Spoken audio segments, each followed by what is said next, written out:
इस वीडियो में देखने वाले हैं क्लास 12th फिजिक्स के ऐसे मोस्ट इम्पोर्टेंट क्वेश्चन जो आपके रुकजाना योजना से जिन स्टूडेंट ने फॉर्म भरा है उनके लिए काफ़ी इम्पोर्टेंट वीडियो होने वाली है। और देखिए इस वीडियो में जो भी क्वेश्चन बताए हुए हैं उनको सप्लीमेंट्री वाले भी छात्र याद ज़रूर करें। और दूसरी बात, जिन स्टूडेंटों जो भी इंग्लिश मीडियम से हैं उनको क्या करना है, गूगल ट्रांसलेट द्वारा इन क्वेश्चनों को स्क्रीनशॉट लेके ट्रांसलेट कर लेना है और इन्हीं क्वेश्चनों को याद कर सकते हैं। और दूसरी बात, देखिए आपके पास जिन स्टूडेंटों ने रुकजाना योजना से फॉर्म भरा उनके पास टाइम बहुत कम है, तो उनके लिए केवल 35 क्वेश्चन है पूरी फिजिक्स से। तो देखिए हो सकता है आपके पेपर में पूरे तो नहीं फंसेंगे लेकिन आप पास हो सकते हो। देखिए पेपर पे डिपेंड करता है क्वेश्चन कितने कैसा पेपर बनाया है। अगर पेपर सही आता है तो आपको काफ़ी क्वेश्चन इन्हीं क्वेश्चनों में से देखने को मिल सकते हैं। इसलिए आप 100% निर्भर ना रहें इन क्वेश्चनों पे, आप अपने हिसाब से भी तैयारी कर सकते हैं। लेकिन वैसे भी कम समय तो आप वैसे भी ज़्यादा क्वेश्चन याद नहीं कर सकते हैं, इसलिए आप पहले 35 क्वेश्चनों को इनको करें। देखिए सभी रिपीटेड क्वेश्चन हैं और महत्वपूर्ण प्रश्न हैं, इसलिए आप इनको कर सकते हो। और अगर आप अपने हिसाब से पढ़ना चाहते हो तो अपने हिसाब से पढ़ सकते हो, लेकिन अगर आपको भरोसा हो तो आप इन क्वेश्चनों को कर सकते हैं। तो देख सकते हो यहाँ पर पहला प्रश्न है। और देखिए आपको पहली बात बता दें, जो भी अंतर हैं तो अंतरों को आपको इस प्रकार से याद करना है, जैसे पी प्रकार और एन प्रकार के अर्धचालकों में अंतर। आपको ये क्वेश्चन तो अंतर याद हो जाएगा, लेकिन अगर आपसे पूछ लिया गया कि पी प्रकार के अर्धचालक किसे कहते हैं तो आपको क्या करना है, जितने भी पी प्रकार के पॉइंट हैं तो आपको लिख देना है। इसी प्रकार से जितने भी अंतर हैं आपको ऐसा ही करना है। दूसरा प्रश्न है, पी एन संधि डायोड का अर्ध तरंग दृष्टिकारी के रूप में और पूर्ण तरंग दृष्टिकारी के रूप में वर्णन करना है। 2 क्वेश्चन इसमें जॉइंट हैं, दोनों को आपको पढ़ जाना है। और देखिए वैसे तो दोनों क्वेश्चन आ सकते हैं, लेकिन अगर चांस आप देख सकते हो इसका भी है, पी एन संधि डायोड का अग्र और पश्च अवनति में वर्णन, आप इसको भी पढ़ सकते हो। देखिए क्वेश्चन कम है इसलिए हम ये नहीं कह सकते कि 100% इसी में से आपको पेपर में देखने को मिलेंगे, लेकिन पेपर में आने की संभावना ज़रूर है, पास हो सकते हो। वैसे भी टाइम कम है तो आप ज़्यादा क्वेश्चन ना पढ़ें तो ये अच्छा है, जितना आप हो सके उतना ही याद करें। अगला क्वेश्चन है, नाभिकीय संलयन और नाभिकीय विखंडन को समझाइए और इनमें अंतर भी आपको याद कर लेना है। देखिए आपको क्या करना है, अंतर याद करना है। अगर आपसे पूछा गया तो नाभिकीय संलयन किसे कहते हैं तो नाभिकीय संलयन वाले पॉइंटों को उतार देना आपको, तो ऐसा करना है। अंतर को याद करके जाइए, अगर नाभिकीय संलयन किसे कहते हैं तो उधर के पॉइंट उतार दो, और नाभिकीय विखंडन किसे कहते हैं तो उधर के पॉइंट उतार दो, ऐसा करना है।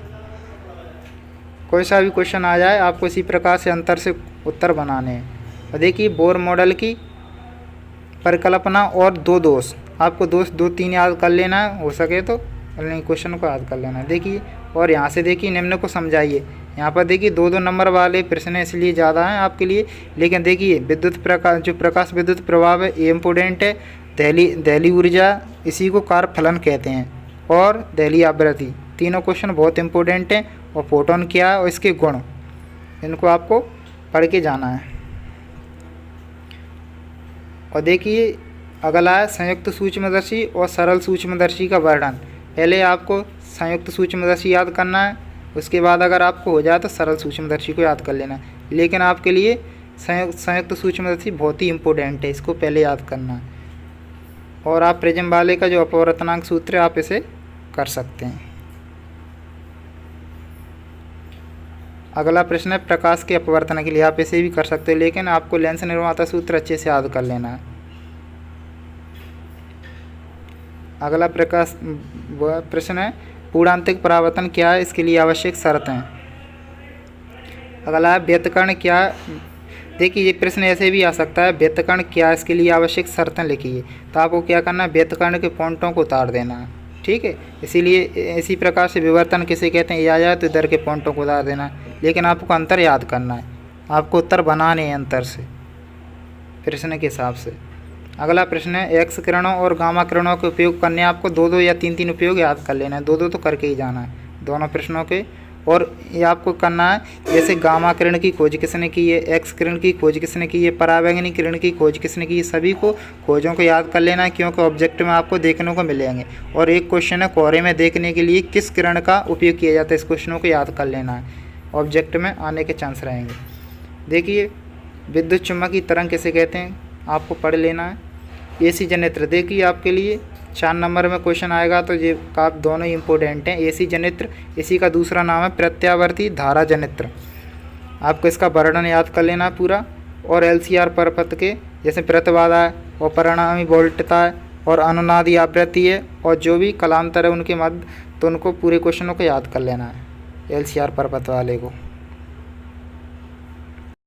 अगला प्रश्न है ट्रांसफॉर्मर का वर्णन कीजिए। इसमें आपको करना है सिद्धांत याद कर लेना, इसका चित्र आपको बना लेना और प्रकार, 2 प्रकार का होता है, उच्चाई और अपचाई, दोनों में अंतर भी आपको पढ़ के जाना है। ऐसे उच्चाई ट्रांसफार्मर किसे कहते हैं, अपचाई ट्रांसफार्मर किसे कहते हैं, ऐसे क्वेश्चन आ सकता है। तो इसलिए आपको अंतर के पॉइंट याद कर लेना है थोड़े थोड़े, तो आप क्वेश्चन के उत्तर को बना सकें इसको। और ऊर्जा क्षय के कारण, 2 कारण याद कर लेना और ऊर्जा क्षय को रोकने के 2 उपाय, ऐसे पूरे क्वेश्चन को पढ़ लेना है जिससे आप बना सकें, क्योंकि आपको तो केवल पास मार्किंग नंबर लाना है।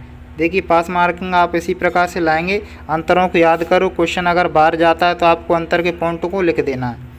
और ऑब्जेक्टिव भी पढ़ते रहिए चैप्टर वाइज, जिस चैप्टर में ज़्यादा अंक के प्रश्न आ रहे हैं तो उनके ऑब्जेक्टिवों को साथ ही कंप्लीट कर लीजिए। अगला प्रश्न है प्रत्यावर्ती परपथ के लिए PAV बराबर VRMS और IRMS, जिसमें जो सिद्ध करना है आपके लिए।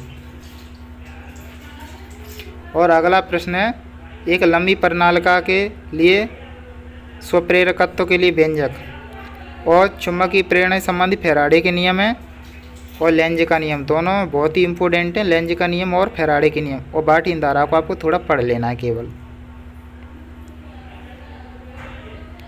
अगला प्रश्न है स्वप्रेरण या अन्योन्य प्रेरण में अंतर। देखिए स्वप्रेरण किसे कहते हैं, ऐसे भी क्वेश्चन आ जाए, या अन्योन्य प्रेरण किसे कहते हैं, तो इधर के पॉइंट उतार दो, इधर के उतार दो, इस प्रकार से आपको बनाना है। ऐसे ही एमीटर और वोल्टीमीटर में अंतर तो सभी इंपॉर्टेंट है, आपको पढ़ लेना है। और एम्पेयर का परपति नियम थोड़ा पढ़ के जाना है। और बायो-सैवर्ट का नियम याद कर लेना आपको। और यहाँ पर देखिए अगला प्रश्न है सेल के आंतरिक प्रतिरोध व्यंजक। देखिए इस व्यंजक को आप देख लीजिए अच्छे से, जोड़ी में भी आ सकता है, जैसे इधर आ जाएगा आंतरिक प्रतिरोध का और इधर आपको इधर से मिला देना है।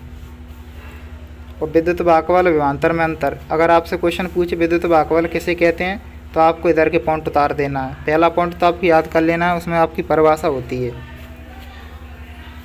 और देखिए यहाँ पर देखिए किरचॉफ का नियम याद कर लेना, व्हीटस्टोन सेतु का सिद्धांत, दोनों ही इंपॉर्टेंट हैं। ओम का नियम, इसकी सीमाएं तो काफ़ी बार पूछा गया है। और देखिए सबसे पहले समांतर प्लेट संधारित्र के लिए धारिता के लिए व्यंजक, बहुत ही इंपॉर्टेंट चांस रहेंगे आपके क्वेश्चन, आपको यही देखने को मिल सकता है। और देखिए जो संधारित्र हैं उनका श्रेणी क्रम ज़्यादा मोस्ट श्रेणी क्रम है, और समांतर क्रम भी आपको देख के जाना। 2 क्वेश्चन इसमें जॉइंट हैं, दोनों को याद कर लीजिएगा। और गॉस प्रमेय का कथन आपको याद करना, और गॉस प्रमेय की सहायता से जो कूलॉम का नियम का निगमन करना होता है वो भी क्वेश्चन आपको इसी के याद कर लेना है। लेकिन आपको पहले गॉस प्रमेय का कथन।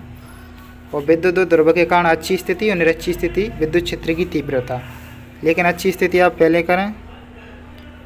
और देखिए समविभव पृष्ठ क्या है, इसके गुण या विशेषता एक ही बात होती है। कूलॉम का नियम आपको पढ़ लेना है।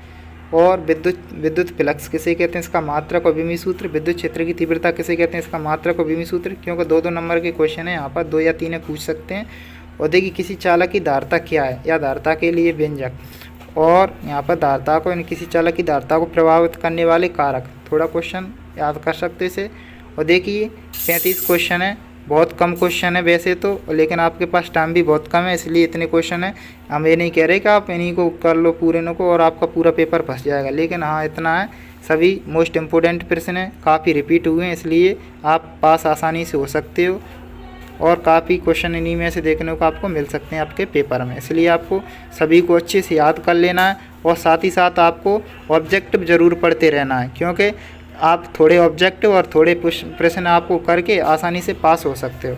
और साथ ही साथ इस वीडियो को शेयर कर दीजिएगा अपने दोस्तों के साथ, जिन स्टूडेंटों ने रुक जाना योजना से फॉर्म भरा है, या फिर जो स्टूडेंट फिजिक्स में सप्लीमेंट्री है।